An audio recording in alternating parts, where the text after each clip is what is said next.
እንደ ክርስትና የተሰቃየ እምነት አለ እንዴ በምድር ላይ? የለም እኮ። ታውቃላችሁ የመጀመሪያው ክፍለ ዘመን ጀምሮ እኮ ምን ይደረግ ነበር? ክርስቲያኖችን ጦም አውለው ህዝብ ተሰብስቦ ስቴዲየም ላይ የተራቡ ውሾች ይለቀቃሉ። ጦማቸውን 3 ቀን ያደሩ ክርስቲያኖች ከተራቡ ውሻው ጋር ምግብ ይሰጣቸዋል። ምግብ ተሰጥቷቸው እንበላለን ብለው እጃቸውን ሲሰዱ ትንሽ ነው ምግቡ የሚደረገው፣ ውሻው እጃቸውን ይነክሳቸዋል። ሲነክሳቸው ይሳቅባቸዋል። አስረው እኮ ነው አስጎንብሰው አስረው እነሱን እየተረገጡ ወደ አልጋ ይወጣሉ። አይገፍ ክርስቲያን የሆነ ሁሉ በመስሪያ ቤት እንዳይቀጠር ይደረግ ነበር።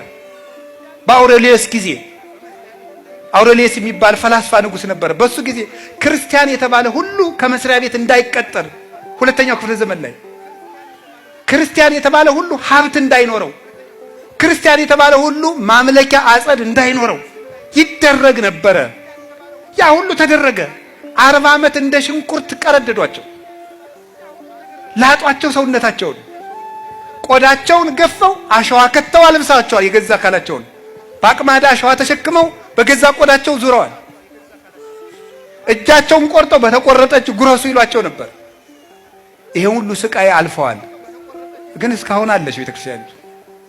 የኢትዮጵያ ቤተክርስቲያን እንኳን ብታዩት የወዲት 40 ዓመት ግራኝ ወደ 17 ዓመት አቃጥሏታል። በጣም ብዙ መከራ።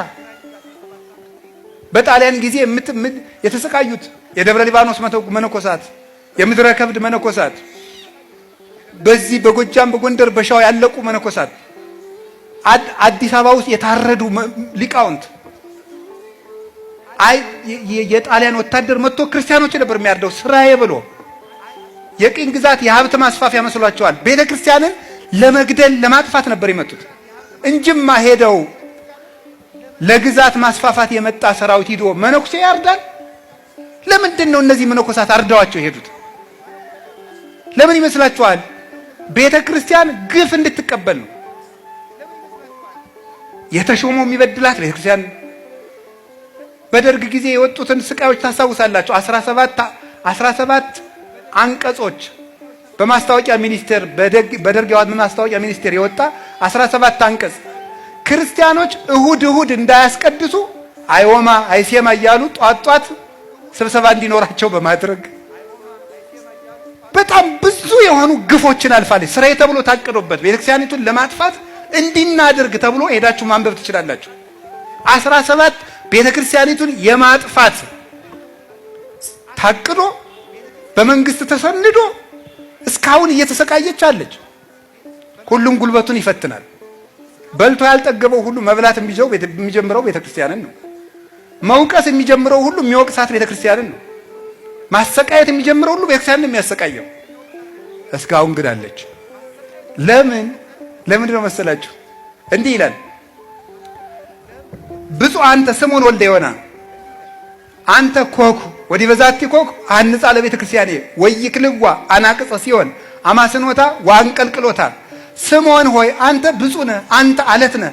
በዚያ አለት ላይ ቤተ ክርስቲያኔን መሰረታታለሁ፣ የሲኦል ደጆችም ሊያነዋውጧት አይችሉም። ማቴዎስ 16:19 አንተ አለት ነህ፣ በዚያ አለት ላይ ቤተ ክርስቲያኔን መሰረታታለሁ። አለት ያለው ማንን ይመስላችኋል? ክርስቶስን ነው። አንተ ውእቱ ክርስቶስ ወልደ እግዚአብሔር ሕያው። አንተ አለት ነህ ካልና በዚያ አለት ላይ ያለው ደግሞ አንተ በቆምክበት በእኔ ማለት ነው። ቤተ ክርስቲያን የቆመችበት አለት ክርስቶስ ነው። ይሄንን አንቀጽ ቅዱስ ዮሐንስ አፈወርቅ ሲተረጉም ወዳጄ ሆይ ከሰው ጋር ብትታገል ወይ ትጥለዋለህ ወይ ይጥልሃል። ከቤተ ክርስቲያን ጋር ብትታገል ግን ትጥልሃለች እንጂ አትጥላትም። ዲያብሎስ እስከ ዛሬ ድረስ ሲተኩስባት ኖረ። ተኮሰ፣ ጥይቱን አራገፈ፣ ዝናሩን ጨረሰ፣ ባዶውን ቀረ። ቤተ ክርስቲያን ግን እስከ ዛሬ ድረስ አለች ይላል። የእግዚአብሔር መንግስት ስለሆነች ቤተ ክርስቲያን አትጠፋም። ስለዚህ ዲያብሎስ ሁሉንም ጉልበቱን ቢጠቀም ሀብትንም ንብረትንም ዝሙትንም ቢጠቀም አሁን የመጣው ቴክኖሎጂ ከኒውክሌር ጦርነት ይብሳል ለኦርቶዶክስ ቤተ ክርስቲያን። አሁን የመጣው ቴክኖሎጂ በራሱ ይሄ ቴክኖሎጂ ማለት ምን ማለት ነው? ሚዲያው ራሱ ቲክታኩ፣ ዩቲዩቡ፣ ፌስቡኩ ምኑ በኦርቶዶክስ ላይ ከፍተኛ የሆነ ፈንጅ ከመተኮስ ይብሳል። ይሄ የክርስቲያኖችን ህይወት በማሽመድመድ ማለት ነው። ዲያብሎስ አንድ እየተዋጋን ያለ በዚህ ነው። በፍልስፍና ይዋጋናል፣ በሳይንሱ ይዋጋናል፣ በቴክኖሎጂ ይዋጋል። ቤተ ክርስቲያንን ለማጥፋት አጋጣሚ ሁሉ ይጠቀማል። ዞሮ ዞሮ ግን ሁሉንም ነገር ቢጠቀም ከቤተ ክርስቲያን በታች ነው ሁሉም ነገር ለማለት ሰማዕታት መከራ የሚቀበሉ። ስለዚህ ጥሎ የማይሄድ እግዚአብሔር ብቻ ነው። እግዚአብሔር ግን ከልጆቹ ቢጠፉም ቢበድሉም ቢያንሱም ቢያድጉም እግዚአብሔር ሰው በተለወጠ ቁጥር የማይለወጥ ነው። ባህሪው አይለወጥም። የሰው የኃጢአት ብዛት የእግዚአብሔርን ቸርነት አይለውጥም። በዓለም ሁሉ ያለ የኃጢአት ብዛት የእግዚአብሔርን አንዷን የቸርነት ጠብታውን አያክልም። የእግዚአብሔር ፍቅር በሰው ልብ ተተክላ የምትኖር ከምድር እስከ ሰማይ የተዘረጋች ምንም የሚያናውጻት የሌለ ጽኑ ዛፍ ናት። ሰው ሲያልቅ የሚቀረን የመጨረሻ ገንዘባችን እግዚአብሔር ነው። የበላም በልቶ ይሄዳል፣ የጠጣም ጠጥቶ ይሄዳል፣ ያመሰገነም አመስግኖ ይሄዳል። ሁሉም ይሄዳል።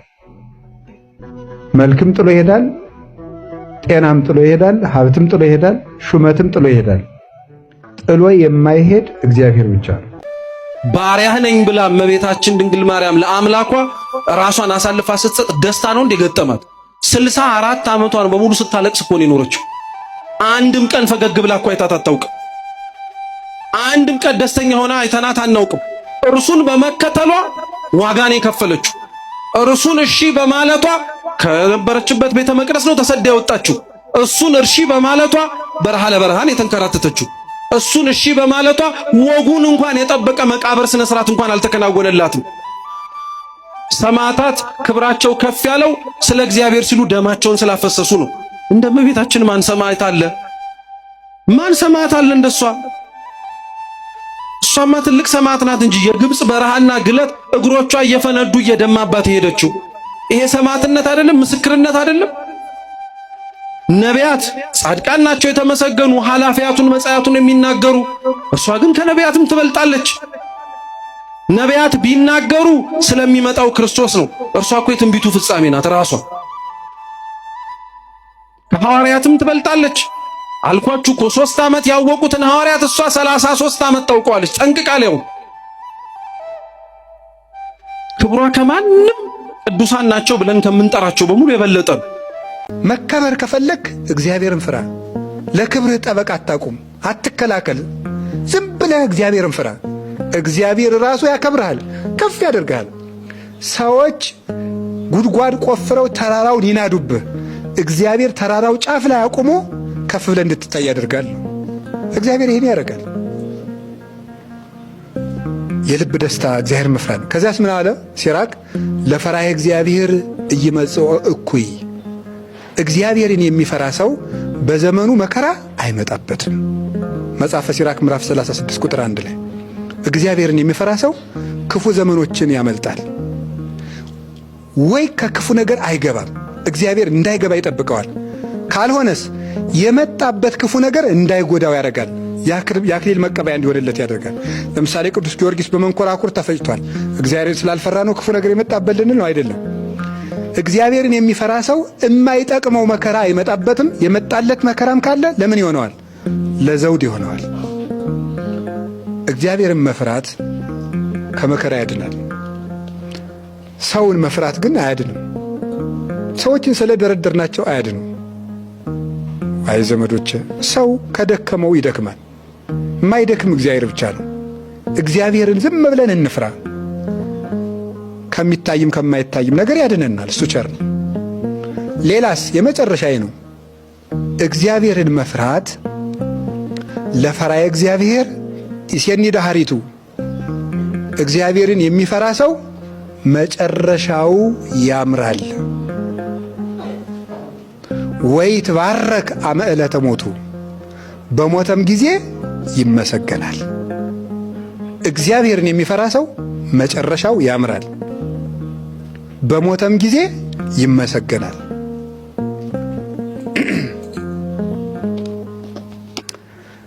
እንደ ኢዮብ ይላል ተርጓሚያችን፣ እንደ ዳዊት ይላል። ኢዮብ እንደምታውቁት ነው። መጀመሪያ ምኑ አለቀበት? ሀብቱ። ቀጥሎ ምን አለቀበት? ልጆቹ። ቀጥሎ ምኑን አጣ? አካሉን በቁስል አጣ። ግን ሀብቱም አልቆ ልጆቹም አልቀው ሰውነቱም ቆስሎ ማንን ይፈራ ነበር? እግዚአብሔርን ይፈራው ነበር። እግዚአብሔርን ሲፈራው ምን አደረገለት? መጨረሻ ላይ ሀብቱን ስንት ሰጠው? እጥፍ። ልጆቹንስ እጥፍ፣ እድሜውንም ጨመረለት። መጽሐፈ ኢዮብ ምዕራፍ 42 ላይ ተመልከቱ። እጥፍ ሰጠው እግዚአብሔር። እግዚአብሔርን መፍራት የፈራ ሰው መጨረሻው ያምራል። አሁን የምናየው ነገር ላይኖር ይችላል፣ እንዲያውም ጉዳት ሊሆን ይችላል። እግዚአብሔርን በመፍራት ብንቀጥል ግን ያጣነው ነገር ሁሉ እጥፍ ነው ይመጣል። ዳዊት መጨረሻው አማረ ይላል። ይትባረክ እግዚአብሔር አምላከ እስራኤል ዘወሃበ ለገብሩ ዘርአ ዲበ መንበሬ እንዘ ይርኤያ አዕይንቴ። ነቢዩ ዳዊት በሸመገለ ጊዜ ሞቱ ሲቀርብ ዓይኑን ባይኑ አይቶ ልጁን አነገሰ። ዓይኔን ባይኔ ያሳይቶ ያነገሰልኝ ያለ ዘር ያላስቀረኝ የእስራኤል አምላክ ይክበር ይመስገን። እግዚአብሔርን ብሎ ባለቀሰበት ዓይኖቹ ልጁን በዙፋን ላይ አይቶ ሞተ። እግዚአብሔርን የሚፈራ ሰው ዓይኑ ደግ ነገር አይቶ ይሞታል። ዓይናችን ክፉ ሳያሳይ ይግደለን መድኃኔዓለም። እግዚአብሔርን መፍራት መጨረሻችንን ያሳምራል። እግዚአብሔርን አለመፍራት ለጊዜው ሊያስጨበጭብልን ይችላል፣ ሊያስወድሰን ይችላል፣ ወዳጅ ልናበዛበት እንችላለን፣ ሙቆን ደምቆን ልንኖርበት እንችላለን፣ ከፍ ባሉ ሰዎች ዘንድ ወዳጅነት ልናተርፍ እንችላለን። እግዚአብሔርን ሸውደን ያገኘነው ነገር ግን አንኮታክቶ ገደል ይጥላል። እርግጠኛ ሆኜንም ነግራችሁ እግዚአብሔር አይታለልም፣ ሰው አይደለም። እግዚአብሔርን መፍራት በጨካኝ ንጉሥ ፊት በክብርና በሞገስ ያቆማል። በጨካኝ ንጉሥ ፊት እንኳን ቢሆን፣ በአውሬ ፊት እንኳን ቢሆን ሞገስ ይሰጣል። እግዚአብሔርን መፍራት በአውሬ ፊት እንኳን ቢሆን። የልብ ደስታ ከየት ይገኛል ንገሩኝ? እግዚአብሔርን ከመፍራት ይገኛል። እግዚአብሔርን የሚፈራ ሰው በነደደ እሳት ውስጥ እንኳን በደስታ ይስቃል። እግዚአብሔርን የማይፈራ ሰው ደግሞ ተድላ ደስታ የበዛበት ድግስ ተደግሶለትም ሐዘንተኛ ነው። እግዚአብሔርን መፍራት የልብ ደስታ ነው፣ ዘመንንም ያረዝማል ይላል። በጣም ስማርት የምትባል ሃይ ሌቭል ላይ ያለችን ሴት የሚያያት እንደሷ በሷ መጠን በጣም ከፍ ያለ ሰው ነው የሚያያት። ታች ዜሮ ላይ ያለ ሰው ያችን ሴት ማየት አይችልም። ይህም 100% እርግጠኛ። አንቺን ማንነትሽን ማወቅ የሚችለው በኳሊቲ ያንቺን ያህል ያደገ ሰው ብቻ ነው። ስለዚህ ያችን ሴት ለማወቅ ያንን አይነት ማንነት ያለው ሰው ያስፈልጋል። እድሜ ይስጥሽ፣ በቃ በእናትሽ እድሜ ይስጥ። ለምሳሌሽ የምሬን እኮ ነው ማውራሽ። በቃ ያችን ሴትም ለማየት ልብ የሆነ በነገራችን ላይ የተማረ ሰው የተማረን ሰው ይረዳል። አዋቂን አዋቂ ያውቀዋል። የተቸገረ ሰው ችግርን ያውቀዋል። የተቸገረን ሰው ደግሞ ይረዳል። የተማረ ሰው ማንም አይረዳው፣ የተማረ ሰው ግን ያውቀዋል። ዋጋውንም ኮሌጅ ስንት ዓመት የደም ዋጋ እንደከፈለ ህይወቱን በሞላ እንዴት በትምህርት በስንት ችግር መካከል ለዛ ነገር ኢንቨስት አድርጎ 10 ምናምን ዓመት በትምህርት እንዳሳለፈ የከፈለውን ዋጋ እሱ ያውቃል። የተማረ ሰው ደግሞ ይረዳው። ያልተማረ ሰው በቃ ያንቺን ትምህርት ከንቱ ሊያደርግ ይችላል እድሜ ልክ። አንቺ እኮ የማግባት ጊዜ አልፎብሽ ሊሆን ይችላል። ሪሰርች ስትሰሪ እኮ የደም ዋጋ ከፍለሽ ሊሆን ይችላል። አይረዳሽም። የተማረ ሰው የተማረን ሰው ይረዳል። ጻድቅ ሰው ጻድቅን ሰው ያውቀዋል። ልባም ሴትን ልብ ያለው ሰው ያውቃታል። እኔ 100% እርግጠኛ ነኝ። እስኪ እዚህ የተሰቀለ የጠቅላይ ሚኒስትሩን ባነር እስኪ ቅደደው፣ ሂድ ፍሬው ቅደደው እስኪ። ወንድ ነህ ትቀምሳታል። ምን አይነት ትውልድ እንደተነሳ! ትዕቢተኛ ትውልድ፣ እቦይ ትውልድ፣ የእግዚአብሔርን ቃል የማያውቅ ትውልድ፣ የረከሰ ትውልድ። ይቅርታ አድርጉልኝ። ጸጋ እግዚአብሔር የተለየው ከመንፈስ እግዚአብሔር የራቀ ወንበዴ። ይቅርታ ለቋንቋዬ መሳደቢያ አይደለም፣ እውነት ነው። እንተዋወቃለን። መላእክትን ሲሳደቡ ማያፍሩ፣ ድንግል ማርያም ላይ አፍ ሲከፍቱ ማያፍሩ፣ መሰዊያውን ስጋውና ደሙን የምናከብርበትን ሲሳደቡ ማያፍሩ፣ እግዚአብሔርን ሲሳደቡ በቅዱሳን ላይ አፍ ሲከፍቱ ማያፍሩ፣ የዲያብሎስ አፍ ያላቸው።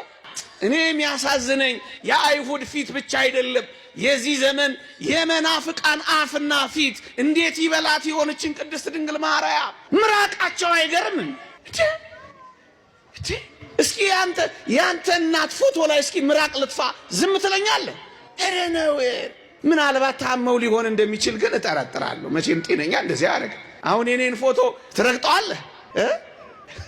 እዛ እኮ በጥንቱ ታሪክ እኮ ንጉሱ እንደዚህ ስዕል ሲያቃልል አንድ አባት አነሳና አሉ የንጉሱን ፎቶ ጣለና ረገጠው አሉ። ባለሟሎቹ እንዴት ነው የንጉሱን ፎቶ የምትረግጠው ብለው አነቁት። እንግዲያውስ የጌታዬ የኢየሱስ ክርስቶስንም ስዕል ለምን ረገጣችሁት አላቸዋል። የንጉስ እስኪ እርገጠው፣ እስኪ እዚህ የተሰቀለ የጠቅላይ ሚኒስትሩን ባነር እስኪ ቅደደው፣ ሂድ ፍሬው ቅደደው፣ እስኪ ትቀምሳታል ነው አይደለም? እውነታው ነው። ምድር ላይ እንኳን ምን ማድረግ ይቻላል? ይሄንን ልናስቆመው ግን አንችልም። ምእመናን፣ ይሄ ይቀጥላል። አትደንግጡ፣ አትታወኩ፣ አትበሳጩ። ይልቅ ቀኑ እየቀረበ እንደሆነ ወቁ። ትንቢታቱ እየተፈጸመ እንደሆኑ ተረዱ። እግዚአብሔርን ማደሪያውን ይሳደብ ዘንድ አፍ ተሰጠው የሚለው ቃል ታዲያ በዚህ ካልተፈጸመ በምን ሊፈጸምልህ ነው? በምን ይፈጸም? እንዳይፈጸም ልከለክለው እችላለሁ? እኔ ማን ነኝ? እንዳይፈጸም ሊከለክሉ ይችላሉ መምህር? እሳቸው ማን ናቸው? አይቻልም። ይልቅ በሃይማኖት ጽና፣ ይልቅ በምግባር ቅና፣ ይልቅ እውነተኛ ነው ያስከው በርታ።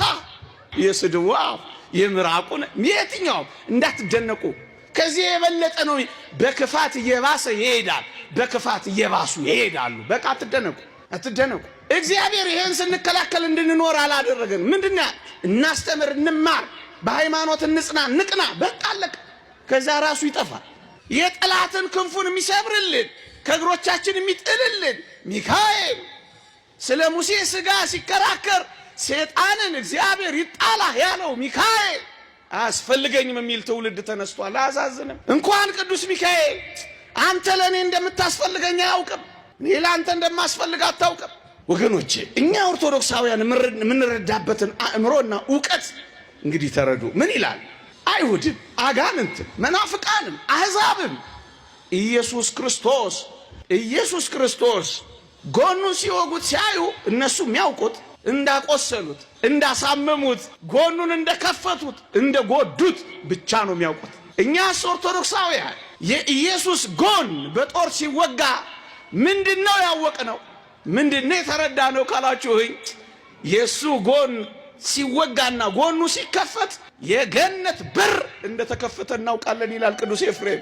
በቁስሎቹ ውስጥ የመግባት ጸጋ ነው ያገኘነው ይላል ቅዱስ ኤፍሬም። እኛ የምንረዳው እንደዚህ ነው ወገኖቼ።